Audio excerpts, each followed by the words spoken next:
अस्सलाम वालेकुम तमाम व्यूअर्स को अपना गोट एंड कैटल फार्म में खुशामदीद। मैं हूं मलिक हसन नवाज और आज हम डिस्कस करेंगे जी गोट्स के हवाले से कि हमें गोट फार्मिंग जब करनी है तो किस डायरेक्शन में हम लोगों को जाना चाहिए। आज का हमारा जो मेन टॉपिक है जी, मेन टॉपिक है हमारा कि आप कोई भी बिज़नेस करते हैं या कोई भी स्टडी कर रहे हैं जो भी अपनी ज़िंदगी में, उसकी कोई एक वाज़ेह डायरेक्शन होनी चाहिए, क्लियर पिक्चर होनी चाहिए कि मैं इस पॉइंट तक मैंने जाना है। ओबियसली अगर आपने मुल्तान से पेशावर जाना है तो आपको पता होगा कि कौन सी गाड़ी पेशावर की तरफ जाएगी, तो आप उस तरफ उस गाड़ी में बैठेंगे।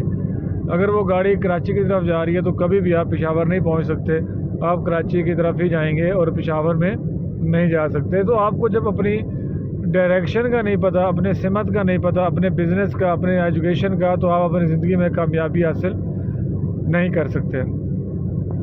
बहुत सारे दोस्त हैं जो भी गोट फार्मिंग करना चाह रहे हैं। जब उनसे पूछता हूँ, मैं मेरे पास आते हैं, विजिट करते हैं या गोट्स परचेज़ करते हैं या जब कोई कॉल करता है, तो मेरी जब उनसे फर्स्ट इंट्रक्शन होती है कि भाई आप 30 बकरी ख़रीद रहे हो, 10 लाख की इन्वेस्टमेंट कर रहे हो, 10 लाख आपने अपने फार्म पे लगाया होगा, 5-7 लाख रुपए आपने उसके ऊपर फीडिंग पे और दूसरे चीज़ों का सोच रखा है, मतलब आप 2.5 to 3 मिलियन की इन्वेस्टमेंट कर रहे हो, 25-30 लाख रुपए लगा रहे हो। आपने क्या सोचा है कि आप राजनपुरी बकरी लेके जा रहे हो, क्या करोगे इसका? तो सवाल और जवाब होता है कि यार इसके बच्चे लेंगे, फिर बच्चे लेके क्या करोगे भाई? नहीं पता, हमने कहा क्या करना है। सबसे पहले अपनी डायरेक्शन क्लियर कर लें कि यार मैं बकरियां ख़रीद रहा हूँ, मैं पट्ठे ख़रीद रहा हूँ, मैं बकरे ख़रीद रहा हूँ, मैं ब्रीडर ख़रीद रहा हूँ, मैं क्यों ख़रीद रहा हूँ भाई? क्या मैंने सिर्फ वीडियोज़ देखी हैं जिसके ऊपर लोग बताते हैं आपको कि आप करोड़ोंपति बन जाएंगे और लाखोंपति बन जाएंगे और आप ये ओवर द नाइट आप इस तरह होते होते और आप पता नहीं कहाँ आपको ख्वाबों में पहुँचा देते हैं। सारा दिन बंदा थक हार के घर पे आता है, शाम को आके जॉब से यूट्यूब चलाता है अपने माइंड को एंटरटेन करने के लिए। उसका पसंदीदा टॉपिक होता है जी गोट फार्मिंग। गोट फार्मिंग में आगे एक अनएजुकेटेड सा बंदा बैठा होता है जी, वो आपको बता रहा होता है जी अब आपने जी 10 बकरियां खरीदी हैं, 10 बकरियों में से इतने बच्चे होंगे, इतने बच्चों में से इतने बच्चे निकलेंगे और फिर ऐसे होगा और वैसे होगा और आप करोड़ोंपति बन जाएंगे। क्या ये रियलिस्टिक है? पूरे पाकिस्तान में कोई एक बंदा मुझे निकाल के दे दें, एक बंदा, कोई भी, मैं चैलेंज करता हूँ आज इस वीडियो में, जो बंदा मुझे गोट फार्मिंग की 3 साल की फिजिबिलिटी बना के दे और मुझे उसका प्रॉफिट बताए और मुझसे उसकी इन्वेस्टमेंट बताए।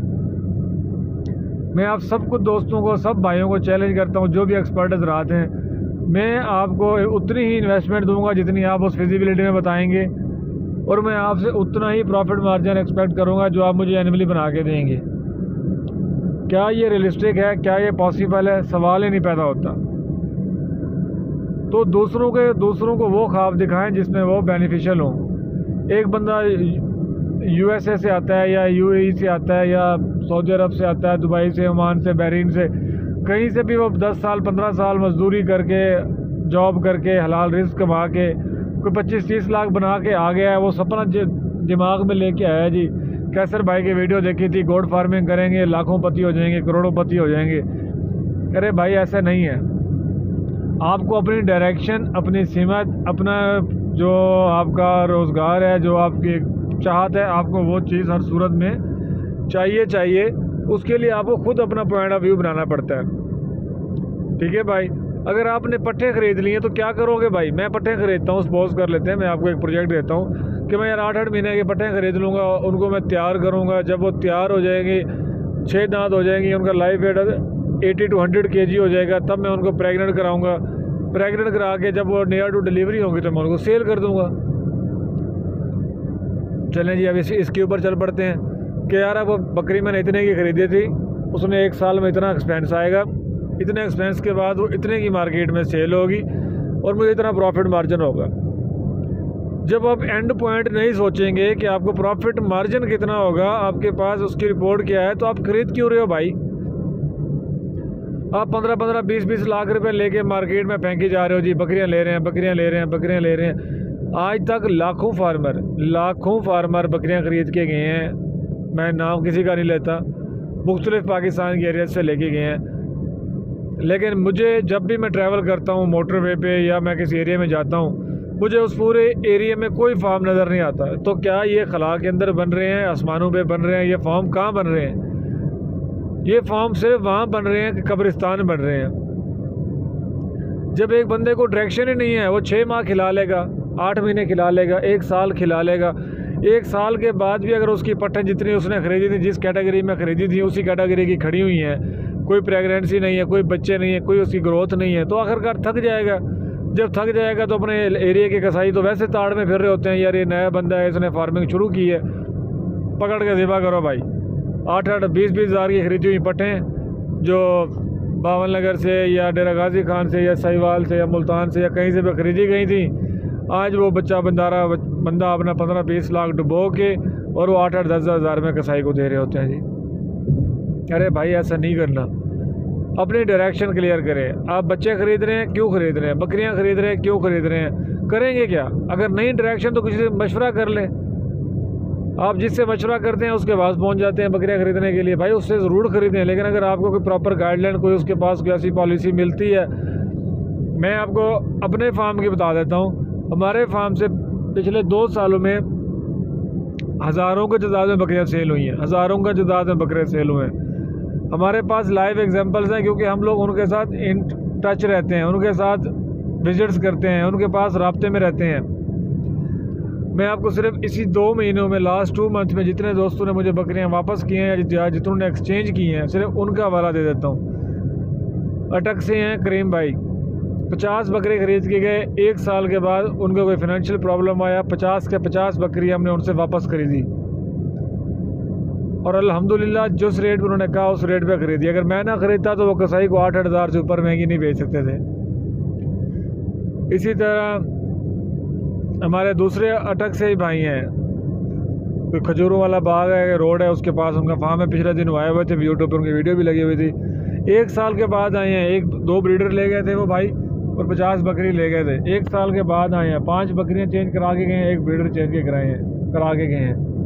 कोई एक्सपेक्टेशंस, कोई उम्मीद थी, कोई उनको अंदर किरण थी, कुछ उनको नज़र आ रहा था, कुछ उनको डायरेक्शन हमने दी हुई है कि यार इस तरह आपने तैयार करना है, इस तरह पालना है, तो आज वो सेटिस्फाइड हैं अल्हम्दुलिल्लाह और वो कर रहे हैं। मेरे दूसरी वीडियो यूट्यूब चैनल के ऊपर पड़ी हुई है, उनका नाम है 4 सदा से भाई हैं, आसिफ भाई, आसिफ उमर भाई बाज़ार के पास उनका फॉर्म है। 50 बकरी लेके गए थे, अल्हम्दुलिल्लाह, शुक्र अल्हम्दुलिल्लाह, 1 साल के बाद 70 बकरी वापस की उन्होंने। क्लियर डायरेक्शन में चल रहे थे कि मैं उन्हें क्या करना है, कैसे करना है।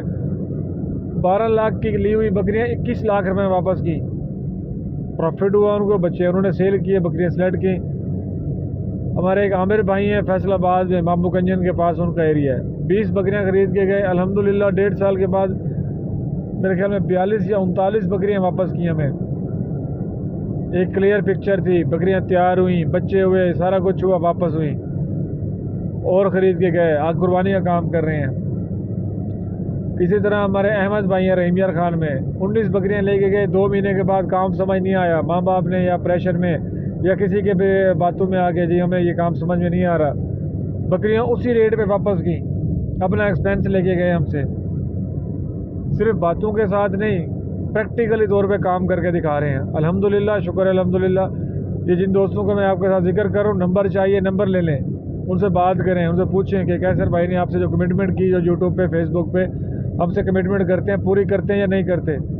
हमारा मकसद पहले दिन से क्लियर है, डायरेक्शन क्लियर है कि बकरी नहीं बेचनी, हमने अपना ट्रस्ट देना है तो दोस्तों को, उनके फार्म को कामयाब करवाना है। जो कामयाबी की तरफ नहीं जाता उससे माल वापस लेके आगे सेल करना है, उसका नुकसान नहीं होने देना। आप शौक़ करें लेकिन उसको एज एक जुनून की हद तक शौक़ करें, लेकिन लालच में कभी ना आए। प्रॉफिट ज़रूर होता है, रीज़नेबल प्रॉफिट होता है, आपको कामयाबी ज़रूर मिलती है। आने वाला वक्त पाकिस्तान में लाइव स्टॉक का और एग्रीकल्चर का है और किसी बिज़नेस का नहीं है।